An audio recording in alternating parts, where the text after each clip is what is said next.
Une prime pour mobiliser plus de saisonniers dans les champs.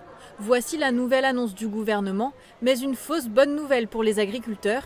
Selon eux, le manque de main-d'œuvre n'est pas qu'une simple question d'argent. Il faudrait redorer carrément le métier, c'est pas que la coupe de canne.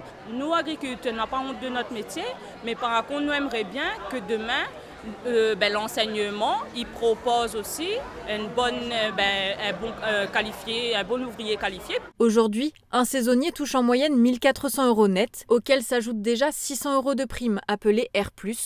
Avec le nouveau dispositif de l'État, le travailleur pourrait cumuler ces sommes avec la nouvelle prime de 300 € versée au bout de 2 mois de travail.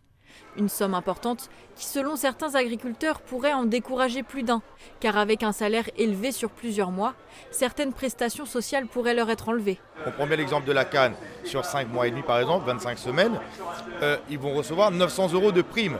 C'est quand même 900 € de prime qui vont tomber de la poche de l'État, qui vont tomber dans leur poche à eux. Il y a beaucoup de saisonniers, ils veulent pas qu'on les déclare, ils ont peur qu'on perde le RSA, les minima sociaux, etc.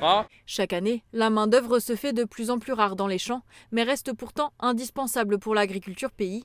On verra les modalités et l'engouement des salariés à travailler. On fera un bilan peut-être en fin d'année, voir si ça fonctionne. Mais en tout cas, c'est une première étape.